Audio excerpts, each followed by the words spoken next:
I'm in great need of. This is a testament to Anthony Geary and his humility and his love and graciousness towards me. I want to thank Rebecca Herbst, all the actors at General Hospital, the directors, Jill Farron-Phelps, Bob Guza, my wife Elisa, my children Caleb, Adora and Titus, my parents, my brother and sister. I just have so many people to thank. My godfather Gary Hart. It's an incredible thing that we do, putting 60 to 80 pages a day on the air. It's insane, and I'm humbled to be here.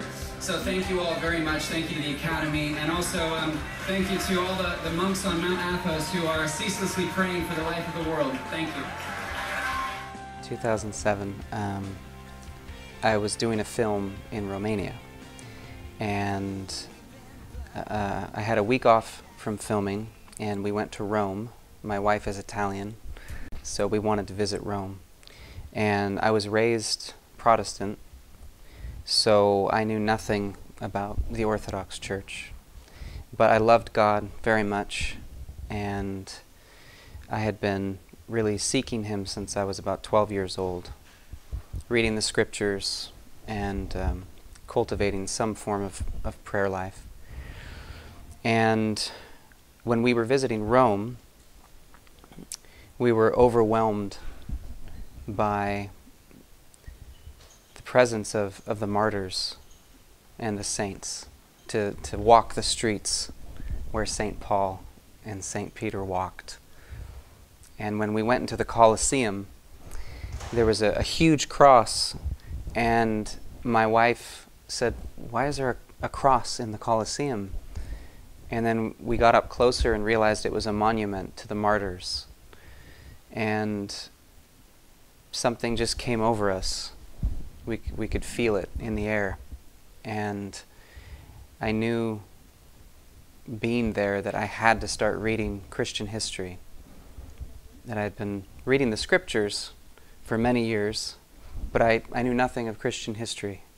I didn't know what happened after the book of Acts.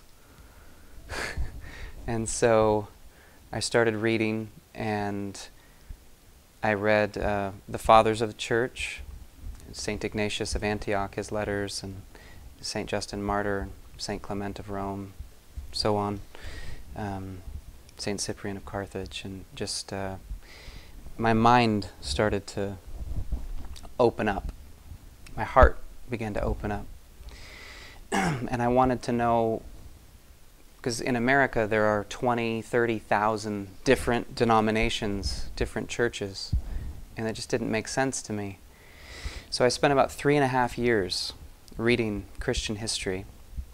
Still had not discovered the Orthodox Church, because it's all Catholic and Protestant literature in America. And finally, by the grace of God,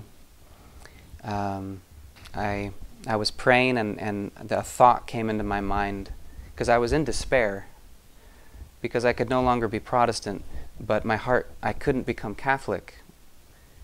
But I wanted the real church, the church that I was reading in the letters of the Fathers. I wanted that church. I wanted to be a part of that, and I couldn't find it.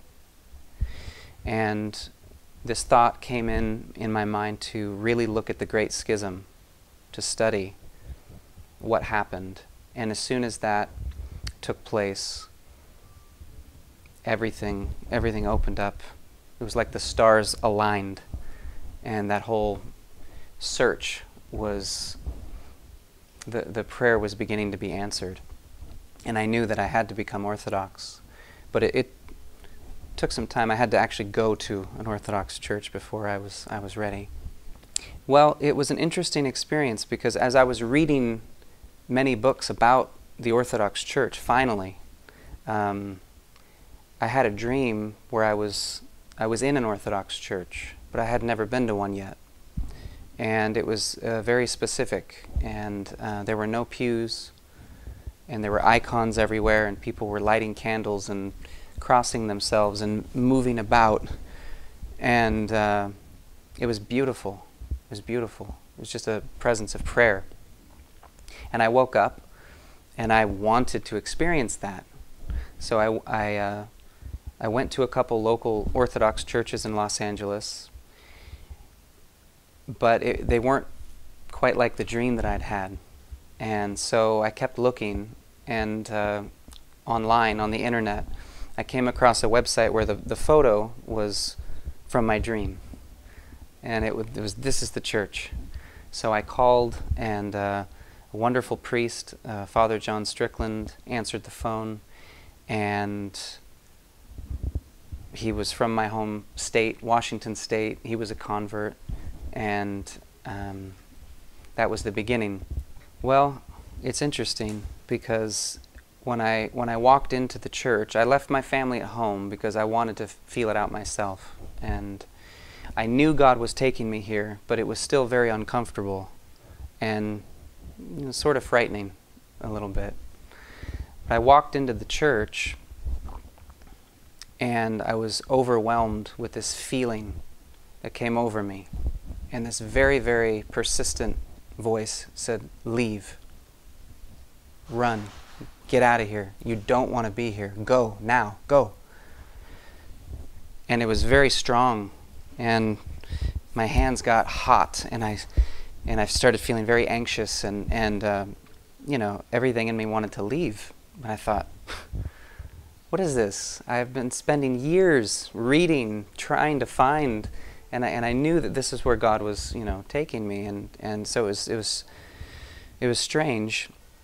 And I prayed, and I felt a different voice, a different presence say, "No, stay for the whole thing, and then you'll know how you feel." So I thought, okay, I'll stay for the whole thing. And it was very uncomfortable for probably about 45 minutes. I didn't know anybody. The icons were still very scary and foreign. It was just all very different. And after the homily, when the cherubic hymn began, I didn't know what it was at the time, but the cherubic hymn began, and I went from feeling completely uncomfortable and anxious. I went from feeling completely uncomfortable and anxious to leave, and the whole place just became like light. And it was like, I don't know how to explain it. It just changed. It sort of transfigured, And I started crying and felt the presence of God so heavily. I'd never seen such beautiful humility before God. And people were crossing themselves so beautifully and saying, "Lord, have mercy." And it just, I started praying to God, saying, I don't want to be anywhere else. I just want to be right here with the body of Christ.